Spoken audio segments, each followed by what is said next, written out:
우리는 지난 고린도전서 시간 8장의 말씀을 통해서 우상의 제물에 관해서 신앙적 교훈을 우리가 나눴습니다. 이제 오늘은 9장으로 들어가는 것이죠. 이제 바울은 먼저 자신이 9장에서 복음을 전할 때 정말 자비량으로 모든 헌신을 다해서 전한 것을 설명하면서 고린도 교인들에게도 복음을 전파할 때 어떠한 자세로 전해야 될 것인지에 관해서 오늘 4가지로 말씀하고 있습니다. 자, 이제 우리가 복음 전파를 할 때 첫 번째, 사명과 특권으로 복음을 전파해야 된다, 이 말씀을 하고 있는데 그 말씀이 여러분 읽으셨지만 16절, 17절에 나옵니다. 우리 2절 한 목소리로 같이 읽겠습니다. 16절 시작. 내가 복음을 전할지라도 자랑할 것이 없음은 내가 부득불 할 일임이라. 만일 복음을 전하지 아니하면 내게 화가 있을 것이로다. 내가 내 자의로 이것을 행하면 상을 얻으려니와 내가 자의로 아니한다 할지라도 나는 사명을 받았노라. 아멘. 사도 바울은 먼저 복음을 전파하는 것이 자랑이 아니라 꼭 해야 된다 하는 말씀을 나누고 있죠. 여러분, 전도와 선교는 성도가 자신의 구원에 대해서 어떻게 생각하느냐에 달려 있다는 것이죠. 구원을 가볍게 여기면 복음 전할 이유가 가벼워지는 것이죠. 그러나 이 구원이 너무 소중하고 너무나도 감격적이고 너무나도 크면 이 복음을 위해서 정말로 혼신의 힘을 기울이게 된다는 것. 그리고 나는 절대 여기서 이 복음을 전하는 데서 내 인생이 조금도 물러섬이 없어야 되겠다, 이것을 알게 된다는 것이죠. 그래서 사도 바울은 이 말씀을 할 때 이것은 정말로 부득불할 사명이다라고 얘기하고 있는 것이죠. 복음 전파에 있어서는 이 믿는 자들에게는 선택이 아니라 이것은 사명이다, 하나님이 주신 명령이다. 그래서 우리가 복음 4개의 복음을 보면 다 끝부분이 우리가 전도하고 선교하고 복음을 전파하는 것으로 결론을 예수님이 내주시죠. 또 사도행전에 들어가면 그 큰 주제는 다른 것 아닙니다. 죽어가는 영혼들, 이방 민족을 향해서 그들이 나간 그 모습들 가운데서 이 하나님께서 복음 전하는 것 가장 큰 사명이다, 대사명이다, 이렇게 우리에게 말씀하고 있는 것입니다. 그러니까 이제 이 복음 전하는 것 더 나가서 내가 이게 안 전하면 화가 있을 것 같다, 하나님이 너무나도 기대하시는 것이다, 내가 이렇게 구원받은 것 그냥 받은 것이 아니라는 것을 알게 될 때 복음을 전하는 것, 이것은 내가 안 전한다는 것은 하나님이 너무나도 마음 아파하는 것이기 때문에 내가 그것이 화가 있을 것 같은 느낌까지 든다 하는 강력한 사명적 이야기를 먼저 하고 있는 것이죠. 그렇지만 또 바울은 이 사명적인 얘기로 끝나는 것이 아닙니다. 바울은 이 복음 전도에 있어서 더 좋은 일이 있는데 그것은 자의로 복음을 전하는 것이라는 거죠. 자발적으로 복음을 전한다는 것입니다. 기쁨을 갖고 복음을 전한다는 것입니다. 단순한 의무로만 하는 것이 아니라 자기가 하나님이 주신 특권으로 알고 이 복음을 전한다는 것이죠. 우리는 세상 일 가운데서도 열심히 노력하는 사람이 기쁨으로 즐기는 사람을 못 이긴다, 이런 얘기를 알고 있죠. 왜냐하면 그 꾸준히 유지할 수 있는 힘이 떨어집니다. 억지로만 하는 것은 그 끝까지 갈 수 있는 힘이 떨어지는 것이죠. 그래서 자기가 하는 일에 대해서 너무너무 좋아할 때 그때 어떤 노력도 그 사람을 당해내지 못한다, 이런 얘기를 많이 듣는 것이죠. 저도 그런 경험이 있습니다. 초등학교 때, 그 당시 이제 국민학교라고 그러죠. 초등학교 때 담임 선생님이 너무너무 좋아 보이고 너무너무 소중했었는데 담임 선생님이 심부름 시키려고 그러면 그때 다른 아이들도 인기가 좋은 선생님이어서 막 제가 할게요 하려다 규방아 네가 해라. 여러분, 제 이름 탁 부르니까 깜짝 놀라시는 것 같은데 저는 제 이름 때문에 고생 많이 한 사람입니다. 뭐 이응으로 바꿔서 부르고 뭐 이래가지고 막 정신이 없었는데 또 이렇게 뒤집어서 읽고 그래가지고 또 여러분들 저한테 자꾸 그러지 마시고. 근데 요새 와서는 하나님의 은혜로 알고 안 외우시는 분이 없어요, 제 이름을. 그리고 조금 뭐 고등학교쯤 가면 국어 좀 했다고 또 뭐 규수의 방이라고 그러기를 하질 않나, 뭐 여러 가지 있어요. 그런데 그때 그 선생님이 네가 해 그랬을 때, 여러분 보통 심부름 시키면 아이 누가 시키죠 이러잖아요. 심부름 시키는 게 영광이죠. 예 선생님 제가 하겠습니다. 그리고 막 뛰어가서 할 때 그게 얼마나 기쁜 일인지 몰라요. 여러분, 이 사명에서 끝나지 않고 특권으로 내가 인생을 바꿔버리면 갑자기 하는 일에 기쁨이 오는 겁니다. 하나님께서 우리에게 복음 전하는 것을 이렇게 되도록 원하시는 거예요. 여러분, 이게 억지로가 아니에요. 이 구원의 놀라운 은혜를 받고 능력을 아는 사람들은 이게 얼마나 큰 건지, 하나님 얼마나 기뻐하시는 건지, 나를 얼마나 사랑하셨길래 하나님께서 이런 놀라운 역사를 베풀어 주셨는지 거기에 감동하는 것입니다. 그리고 인생을 그 시각에서만 보는 거예요. 이 사람이 구원받았나?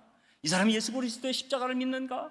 이 사람이 그 놀라운 하나님의 은혜를 아는가? 하나님께서 창조하신 놀라운 역사를 아는가? 거기에 관심 있는 거예요. 그래서 하나님께서 사람 되셔서 십자가에서 죽으심으로 말미암아 우리 모든 죄악을 사하신 그 놀라운 일들, 그리고 우리가 이 땅에서도 하나님의 능력을 힘입어서 승리할 뿐만 아니라 죽어서 영생으로 연결되는 놀라운 삶 가운데 있다는 그 확신, 그것을 전하지 않고는 못 베길 정도의 마음의 열정과 사랑이 있게 되는 것이죠. 여러분, 그래서 사도 바울은 오늘 이것이, 이 복음 전파가 사명과 특권으로 옮겨지기를 간절히 바라고 있는 것입니다. 그래서 우리는 이 모든 상황에서 인생에서 특권을, 복음을 전파를 통해서 사용한다, 이렇게 하는 것이죠. 그래서 찬송가 508장에 보면 천사도 흠모한다고 이 복음 전파를 얘기하는 거예요. 천사도 흠모할 정도로 엄청난 특권이다. 저는 여러분들이 이 복음 전파, 전도든 선교든 어떤 영역에서 사명과 특권으로, 또 사명과 기쁨으로 때를 얻든지 못 얻든지 복음을 전파하시는 귀한 분들 되시기를 주님의 이름으로 축복합니다.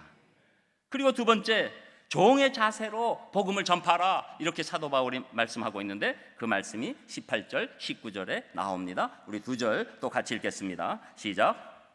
그런즉 내 상이 무엇이냐? 내가 복음을 전할 때 값없이 전하고 복음으로 말미암아 내게 있는 권리를 다 쓰지 아니하는 이것이로다.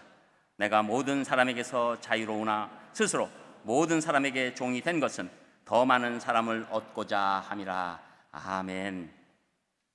사도 바울은 자기의 정체성을 복음을 전하기 위한 종이라고 얘기하는 거예요. 사도 바울을 종으로 만든 사람 아무도 없습니다. 그런데 사도 바울은 스스로 이 복음 전파를 위한 종이라고 말씀하고 있는 것이죠. 종은 주인이 준 사명을 수행하기 위해서 철저히 순종합니다. 그리고 자기 주인에게만 순종하는 것이 아니라 주인이 명령한 일이 있으면 그 명령한 일을 위해서 다른 사람에게도 종의 모습을 띠게 되는 것이죠. 그래서 주인의 일을 성사시키기 위해서는 누구 앞에서든지 얼마든지 자기를 낮출 수 있는 사람이 종의 모습이 되는 것입니다. 사도 바울은 바로 그 얘기를 하는 것이죠. 사도 바울은 사실 자기가 있는 권리가 있었다고 얘기합니다. 자기가 있는 여러 가지의 그 자유함이 오히려 있었다고 주장합니다. 사실 빌립보서 3장에 보면 이 사도 바울의 모습을 드러내고 있어요. 그는 자유인일 뿐만 아니라 그 당시에 가장 중요한 시민권, 로마 시민권자예요. 어디 가서 로마 시민권자는 함부로 대하지 않고, 로마 시민권자가 큰 죄악을 범해도 절대로 십자가형을 줄 수가 없고, 살인을 해도 십자가형을 줄 수 없는 그런 사람이지요. 로마 시민권을 받았다는 것은 자기든 부모든 어떤 역량을 갖고 있고 그것에 태어났거나 아니면 어떤 큰 돈을 썼거나 힘을 썼거나 그렇게 해서 받는 그 당시에 아주 강력한 신분증이 되는 것이었습니다. 그리고 사도 바울은 거기서 끝나지 않고 가말리엘 선생이라는 가장 훌륭한 선생님 밑에서 공부한 지성인입니다. 또 철학도 능통한 사람이에요. 그 당시에 헬라적 문화도 능통한 사람이에요. 그리고 종교적으로도 유대인으로서, 바리새인으로서 흠이 없는 엄청난 사람이었죠. 그런데 그가 자기가 복음 앞에서는 종이 되겠다는 거예요. 복음을 전하기 위해서는 내가 한마디로 얘기하면 어떤 업신여김을 받아도 제가 그것을 감당하겠다고 말씀하고 있는 것이죠. 여러분, 보통 사람은 대개 권력이나 지식이 조금만 챙기면 자꾸 선김을 받으려고 합니다. 그리고 그것을 성공의 잣대라고 여깁니다. 여러분, 갑질의 정의가 뭡니까? 내가 조금 높아지고 뭐 좀 가지면 내가 그것을 부리겠다는 거 아니겠어요? 그것이 인간이 갖고 있는, 어떤 면에서는 누구나 다 갖고 있는, 내가 지금 을의 입장일 것 같지만 한순간에 갑이 되면 어떤 말과 행동을 할지 모르는 그런 인간의 깊은 죄성이 있는 거예요. 여러분, 그래서 이러한 성향을 가진 사람들이 이런 명절에 고향에 가서 가관을 부리는 거 아니에요. 그래서 거기서 또 뒤집어져 가지고 또 막 이러는 거 아니에요. 여러분, 이렇게 사는 것은 사실은 어색한 것이 아니라 인간의 깊은 죄성 가운데 자동적으로 나오게 되는 거예요. 자신의 성공을 다른 사람들을 굴복시키고 쩔쩔매게 하는 것이라고 착각하는 것이죠. 그러나 사도 바울은 다 가진 것 같아도 하나님의 마음을 알았기 때문에 자기가 갖고 있는 모든 것들을 다 내려놓고 섬기기로, 종으로서의 삶을 살기로 작정했다는 겁니다. 왜냐하면 자신이 종의 모습으로 낮아져서 섬길 때 사람들이 그 마음을 열고 그 복음을 받아들이기 때문에 그렇습니다. 여러분, 우리 크리스찬의 정체성, 중요한 정체성, 바로 이 섬김이에요. 말로만 섬기는 것이 아니라 어떤 때는 우리를 무시하고 우리를 공격하고 우리 자존심을 건드리는 그 상황이 될지라도 내가 복음을 생각하면서 그것을 아름다운 종의 모습으로 바꾸는 놀라운 능력이 있을 때 우리가 오히려 영적 능력이 있다고 하나님께서 인정해 주실 줄 믿습니다. 여러분, 그래서 우리는 이 인생 살아갈 때 사람들에게 높임받고 인정받고 칭찬만 받으려고 하는 게 아니에요. 어떤 때는 제가 이런 모습이 있어도 당연하지요. 제가 원래는 말할 수 없이 영벌 가운데 영원토록 하나님의 징계 가운데 있어야 될 인생인데 저를 이렇게 해주셨는데 제가 감사하죠. 여러분, 어떤 사람이 높은 지위에 낮았다가 처음 취임하면 막 인사도 하고 겸손합니다. 그러다가 조금 지나면 조금씩 고개가 올라가죠. 여러분, 우리는 그런 인생 되는 것이 아닙니다. 우리는 오히려 하나님이 주신 은혜가 더 크기 때문에 사람의 영혼을 살리기 위해서 우리가 점점 섬김의 자리로 들어가게 되는 줄 믿습니다. 그리고 사도 바울은 더 중요한 것은 예수님의 가치관이 그 안에 바로 들어온 거예요. 여러분, 예수님이 어떤 분이십니까? 하나님의 자리를 버리시고 인간의 몸을 입고 이 땅에 오시는 가장 낮아짐의 그 모습을 보인 것, 바로 이사야서의 예언대로 종의 모습을 가지고 이 땅에 오신 분 아닙니까? 우리가 그것을 좇아서 결국은 우리가 이 복음 전파 가운데서는 가장 낮은 종의 모습으로 나아가야 된다. 그래서 예수님께서는 마태복음 20장 28절에 보면 인자가 온 것은 섬김을 받으려 함이 아니라 도리어 섬기려 하고 자기 목숨을 많은 사람의 대속물로 주려 함이니라, 이렇게 말씀하시는 겁니다. 저는 여러분들이 이 복음 때문에 섬기는 자세가 되는 것을 조금도 언짢아하지 않고 오히려 기쁨이 되시는 귀한 분들 되시기를 주님의 이름으로 축복합니다. 그리고 세 번째로 상대방의 입장에서 복음을 전파하라, 이렇게 말씀하는데 그 말씀이 20절에서 23절까지 나옵니다. 우리 23절에서 23절 조금 길지만 또 한 목소리로 같이 읽겠습니다. 20절 시작. 유대인들에게 내가 유대인과 같이 된 것은 유대인들을 얻고자 하며 율법 아래에 있는 자들에게는 내가 율법 아래에 있지 아니하나 율법 아래에 있는 자같이 된 것은 율법 아래에 있는 자들을 얻고자 하며 율법 없는 자에게는 내가 하나님께는 율법 없는 자가 아니요 도리어 그리스도의 율법 아래에 있는 자이나 율법 없는 자와 같이 된 것은 율법 없는 자들을 얻고자 함이라.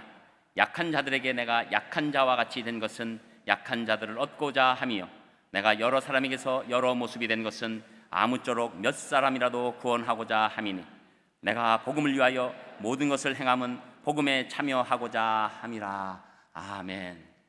좀 긴 말씀이지만 한마디로 얘기하면 이 당시에 이 사도 바울 주변에 있는 사람들은 유대인들이 있는 겁니다. 그리고 이방인들, 이스라엘과 상관없는 이방인들이 있죠. 또 어떤 사람은 믿음에 대한 경험이 전혀 없는 그런 사람도 있죠. 믿음을 시작한 사람도 있죠. 또 믿음의 연륜이 생긴 사람들이 있죠.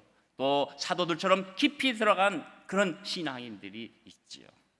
여러 종류의 사람이 있을 때 사도 바울은 유대인들이 그 잘못해서 자기가 율법을 마음대로 어기는 것을 볼 때 실족할까 봐 그들 앞에서는 율법들을 지키는 모습을 보여줍니다. 또 이방인들에게는 그 율법 가운데 있어서 오히려 교통이 안 되면 이 사람들이 저 사람 이스라엘이지 뭐 우리랑 무슨 상관이 있어 이럴까 봐 자기가 율법에 관해서 마치 없는 상황처럼, 또 할례에 관해서 물어봐도 너희들은 할례 받을 필요 없다, 이렇게 소개하면서 그들을 격려하게 되는 겁니다.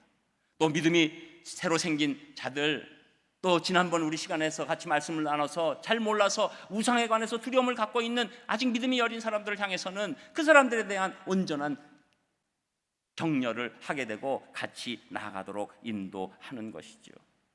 자, 다 왜 사도 바울은 정체성이 없나요? 자존심이 없나요? 이 사람한테 이렇게 대하고 저 사람한테 저렇게 대했다는 것이죠. 나쁘게 말하면 카멜레온 같이 이렇게 왔다 갔다 한 것 아닌가? 그러나 사도 바울 마음에서 이 복음을 전하기 위해서는 내가 어떤 평가를 받더라도 그 사람의 마음 문을 열기 위해서 내가 그들에게로 들어가겠다. 여러분, 이거예요. 여러분, 복음은 절대적인 것입니다. 복음은 절대로 바꿀 수 없습니다. 복음은 유일한 진리입니다. 거기에 한 자도 더할 수도 없고 한 자도 뺄 수도 없습니다. 예수 그리스도께서만이 우리의 구원자 되심을 거기에 조금도 변개될 수가 없습니다. 그러나 복음을 전하는 방법은 이것이 그 사람의 입장에, 상대방의 처지에 들어가서 거기서 복음을 전하기 시작해야 된다는 것이죠. 여러분, 이것이 신학에서, 선교학에서 복음의 상황화라고 얘기하는 것입니다. 여러분이 우리가 복음을 전할 때 우리가 그냥 우리 안에 있는 모습만 가지고 왔다 갔다 하면 그래, 너네는 너네대로 살아, 뭐 우리랑 무슨 상관이야, 그리고 얘기를 해도 전혀 들으려고 하지 않지요. 그러나 우리가 그들의 문화에 들어가고 그들의 상황에 들어가고 그들의 아픔에 들어가기 시작할 때 사람들은 마음 문을 열게 되는 겁니다. 또 어떤 때는 내가 이해가 되지 않아도 그 사람이 갖고 있는 사랑과 헌신과 나를 잘 격려해주는 그 마음 때문에 마음 문을 열고 그냥 그래, 나 아직 잘 몰라도 믿자, 이런 마음까지 생기게 되는 것이죠. 이것을 지금 사도 바울이 얘기하고 있는 것입니다.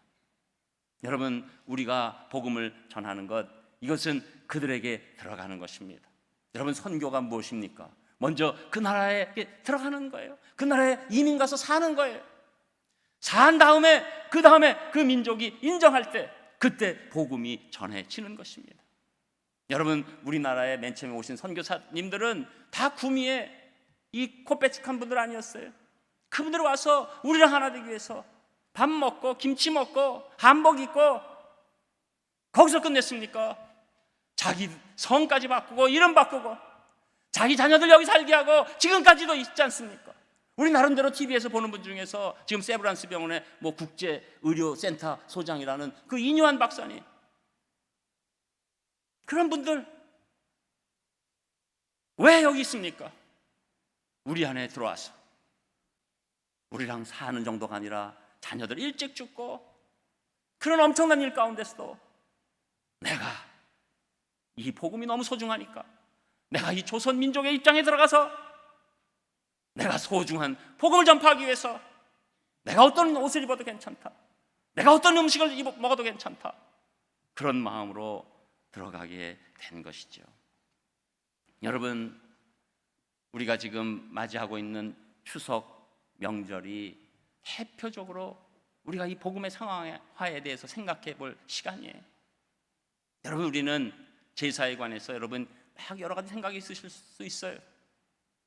그러나 여러분, 우리가 궁극적으로 가야 될 것은 우리가 지금 그 예배지를 나눠드린 것처럼 모든 가족이 모여서 하나님 앞에 예배드리고 또 우리 먼저 가신 부모님이나 또 조상들에 대해서 감사한 마음으로 예배드리는 것, 가장 좋은 갈 길이죠. 그러나 지금 제사 지내는 가정도 있지 않습니까? 그때 어떻게 할까요? 우리는 제사 준비에 들어가야 합니다. 우리가 그들과 같은 마음에 제사를 같이 해서 전을 붙이고 그리고 해야 돼요. 그리고 제사 드릴 때 절하지 않으면 돼요. 이것이 신앙의 절대화고 그리고 우리 행동에 상황합니다. 여러분, 우리가 만약에 신앙의 이름으로 난 제사에 아예 참여할 수 없다, 그러면 그들 마음은 다치겠죠.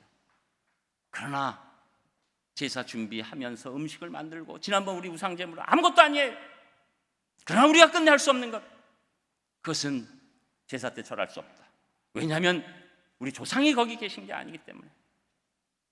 그래서 우리 신앙의 확실한 중심을 지키지만 우리가 협조하고 사랑하고 격려할 때 그 문제가 하나씩 하나씩 아름답게 하나님 은혜 안에서 온전한 예배로 진전되는 줄 믿습니다. 저는 오늘 사실은 너무 깜짝 놀란 편이에요. 엄청나게 크게 놀라는 것은 아니지만 중간 정도로 놀랐어요. 왜냐하면 저는 오늘 예상한 인원이 있었거든요. 그런데 우리 산상교회 성도님들이 정말 감사한 거는 이 예배의 소중함이에요. 저는 우리 산상교회 성도님들이 이 주일 예배에 정말로 아주 정성을 다한다는 것을 압니다. 물론 나머지 시간에 정성을 안 한다는 것은 또 압니다. 그런데 저는 계속 주장하는 게 있어요. 주일 예배에 우리가 정말 하나님께 제대로 드리면 한 주간에 전 분명히 승리할 줄 믿습니다. 당연히 아멘 하시겠죠.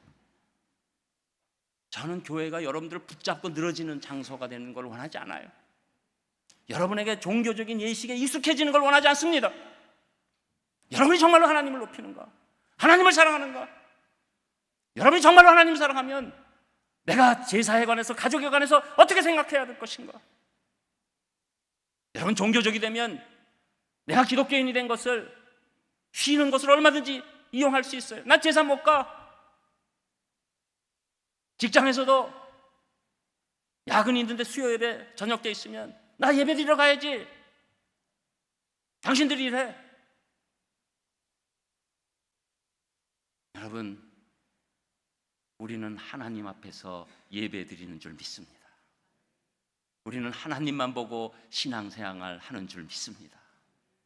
그거를 그 하나님의 마음으로 우리가 이 가족들, 우리 이웃들, 더 나가서 다른 민족까지도 바라볼 때 하나님께서 기뻐하시는 줄 믿습니다. 그래서 여러분, 복음의 진리는 우리가 끝까지 수호해야 되지만 복음 진리의 방법에 있어서는 우리가 너무나도 유연해야 된다. 상대방의 입장을 생각해야 된다. 여러분, 그래서 이것이 우리의 예배의 형태에도 사실은 많이 쉽지 않은 그런 얘기들이 나오게 되는 거죠. 어떤 분은 사실은 전통 예배를 쫙 드리고 찬송을 쫙 하고 했으면 좋겠다, 이런 분이 있고, 또 젊은 청년들은 계속해서 막 좀 역동적으로 드렸으면 좋겠다. 그래서 우리가 이렇게 저렇게 하면서 지금 산상교회 11시 예배가 이런저런 모양으로 드렸을 때 지금 드리다 보니까 다들 어색함 없이 그냥 같이 드리는 거예요. 왜? 내가 집중하는 것은 하나님이지, 내가 방법론 이런 것들을 다 포용할 수 있는 힘이 있는 거예요. 여러분, 우리는 복음에 관해서는 배타적이 돼야 됩니다.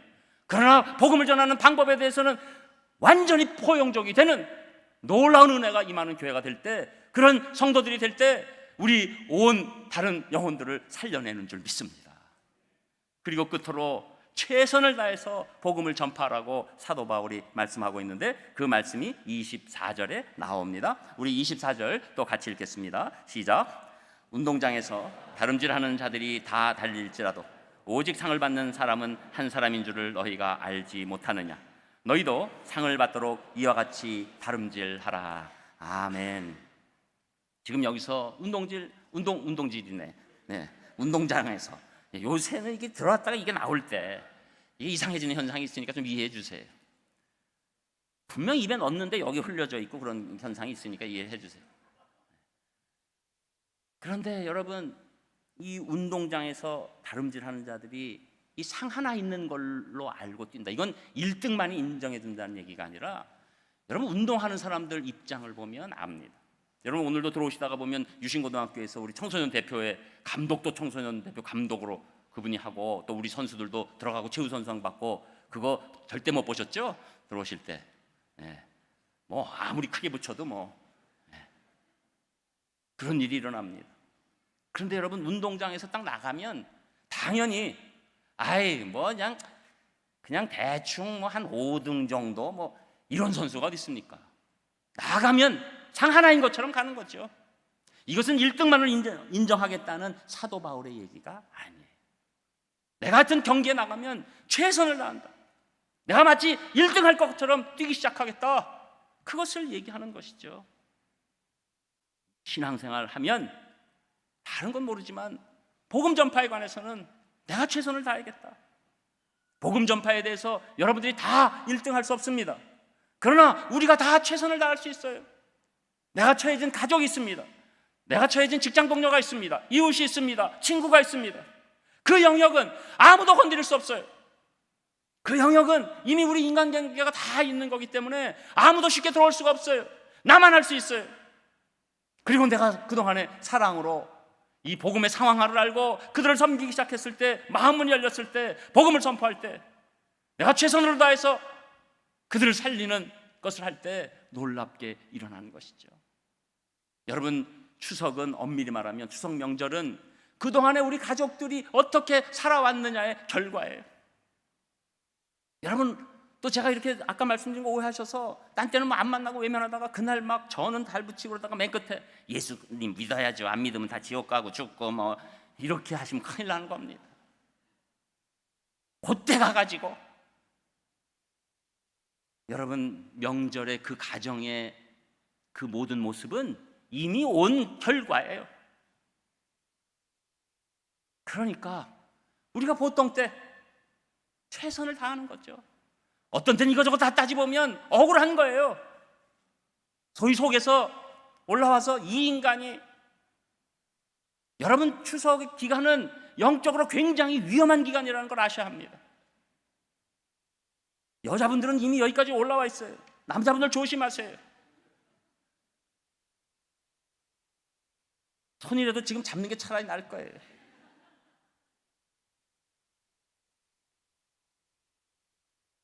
또 뭐 부모님이라고 해서 편한 줄 아세요?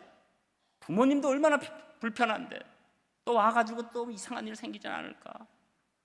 부모님이 또 해도 하지 말라고 그랬다가 또 안 하면 또 그냥 이제 연세 드셨다고 가만히 계시네 뭐 이랬다가 뭐 정신없는 겁니다. 영적으로 위험한 거예요. 그러나 우리가 영적으로 이것을 해석하기 시작하면 은혜의 통로가 되는 줄 믿습니다. 덮는 거예요. 사랑하는 거예요. 그리고 그걸 유지하는 거예요. 손해보는 거예요. 왜? 우리가 하나님 사랑하니까, 하나님의 기대를 하니까, 하나님이 나를 왜 살려주신지 아니까, 그 깊이와 넓이가 얼마나 부유한지 아니까 내가 견디는 거죠. 왜 크리스찬이 핍박받을 수 있는 힘이 있습니까? 하나님의 주신 복과 영광이 얼마나 큰지 나는 아니까, 이미 주신 은혜가 너무 큰지를 아니까 우리가 이런 것들을 다 감당하면서 최선을 다할 수 있는 것입니다. 그래서 사도 바울은 놀라운 고백을 하죠. 디모데후서 4장 7절에서 8절에 보면 내가 선한 싸움을 싸우고 나의 달려갈 길을 마치고 믿음을 지켰으니 이제 후로는 나를 위하여 의의 면류관이 예비되었으므로 주 곧 의로우신 재판장이 그날에 내게 주실 것이니 내게만 아니라 주의 나타나심을 사모하는 모든 자에게니라. 1956년 짐 엘리엇을 비롯한 5명의 젊은이가 에콰도르의 아우카족을 선교하러 들어갔습니다. 짐 엘리엇은 위튼 대학을 수석으로 졸업한 사람이고 또 다른 4사람 모두가 장래가 촉망되는 젊은이들이었습니다. 그러나 그들은 도착하자마자 쿠랄라이 강에서 이 아우카족에 의해서 피살됐습니다. 짐 엘리엇을 찾기 위해서 나섰던 수색대들은 참혹하게 찢겨져 죽어있는 그들의 시체와 유품들을 발견했습니다. 그리고 지금은 폐간된 루크라는 잡지에서 이러한 기사와 화보를 내면서 미국 사회는 완전한 충격에 빠졌습니다. 그것을 보고 당시 라이프, 지금도 있는 라이프 그 지에서 이렇게 기사를 썼습니다. 아우카족은 수백 년 동안 자기들에게 접근하는 외부인들을 모두 다 죽여왔다. 다른 인디언들은 그들을 두려워했으나 오히려 그 선교사들은 아우카족에 끝까지 가기로 결심했다. 이 얼마나 불필요한 낭비인가. 이렇게 기사 쓰면서 이들의 희생을 비웃었습니다. 그러나 놀라운 사실은 이 짐 엘리엇의 부인인 엘리자베스는 그것을 두려워하지 않고 간호원에 들어가서 훈련받고 1년 후에 다시 아우카족으로 들어갑니다. 남편이 사랑해서 죽었던 그 민족을 향해서 가는 것이죠.